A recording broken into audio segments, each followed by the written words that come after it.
Assalamualaikum warahmatullahi wabarakatuh. Perkenalkan, nama saya Mutiara Devi Septiovani, mahasiswa semester 6, Prodi Manajemen, Fakultas Ekonomi, Universitas Sarjana Wiyata Taman Siswa, dengan nomor induk mahasiswa 2019 008087.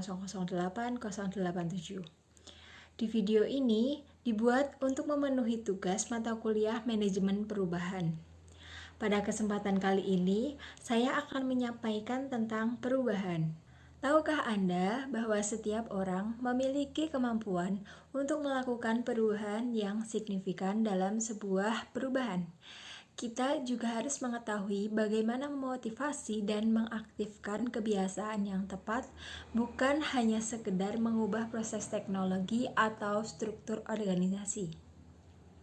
Untuk mempelajari bagaimana sebuah perubahan sukses dilakukan, kita perlu mengenal sumber pengaruh yang paling berdampak pada kebiasaan manusia, yaitu nilai-nilai atau value, keterampilan atau skill, dukungan atau support, kerjasama atau teamwork, insentif, dan lingkungan. Ada 6 faktor yang berpengaruh dalam penerapan manajemen perubahan. Yang pertama, motivasi pribadi. Membangkitkan motivasi pribadi adalah faktor paling mendasar dari upaya mencapai sebuah perubahan positif. Tantangannya adalah bagaimana kita bisa membangkitkan semangat dan mengatasi keengganan atau ketidakinginan untuk membuat sesuatu, atau dengan kata lain, bagaimana kita bisa membuat apa yang tidak diinginkan untuk menjadi diinginkan. Yang kedua, kemampuan diri. Seseorang mungkin saja sudah memiliki motivasi yang baik, tetapi karena kemampuan dirinya tidak memadai, maka hasilnya pun tidak akan maksimal.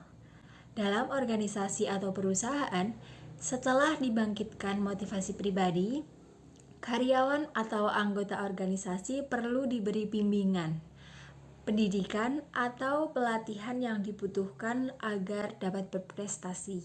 Yang ketiga, motivasi sosial. Bukan hanya motivasi pribadi, motivasi sosial juga dibutuhkan. Misalnya saja, seseorang yang ingin berusaha untuk berhenti merokok harus memiliki lingkungan sekitarnya yang mendukung, yaitu lingkungan pertemanan yang bukan merokok, atau ada lingkungan yang menekan agar kita tidak merokok. Atau kita bisa berusaha untuk dapat memiliki lingkungan yang memiliki energi positif dan optimis, saling mendukung untuk menumbuhkan keinginan mencapai kesuksesan. Yang keempat, kemampuan sosial. Jika motivasi sosial sudah berbentuk, lingkungan sosial harus memiliki kemampuan untuk menumbuhkan kerja sama tim. Manajemen harus memiliki komitmen dalam memberikan dukungan kepada karyawan sebanyak mungkin. Kemudian yang kelima, motivasi struktural. Motivasi struktural dibangun dalam bentuk skema-skema reward yang tepat dan kepada karyawan yang berprestasi atau yang mendukung perubahan. Kemudian yang terakhir, kemampuan struktural. Untuk dapat merangsang perubahan, kemampuan struktural dibangun dengan upaya menciptakan lingkungan fisik yang mendukung perubahan. Misalnya saja, perusahaan dapat mengubah tampilan kantor yang lebih modern atau desain interior yang menarik, penggunaan sistem informasi dan komputer yang lebih baik, atau digitalisasi proses bisnis dan sebagainya.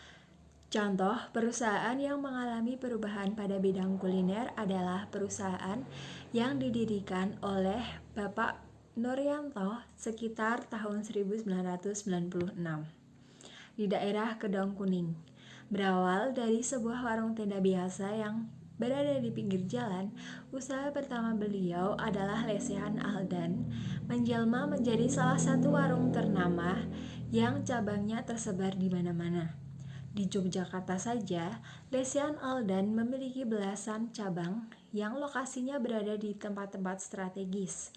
Kemudian, tahun demi tahun semakin berkembang dan membuat cabang baru dengan nama baru juga, yaitu Warung Sambal Lamongan. Sekian video penjelasan dari saya, kurang lebihnya saya mohon maaf. Wassalamualaikum warahmatullahi wabarakatuh.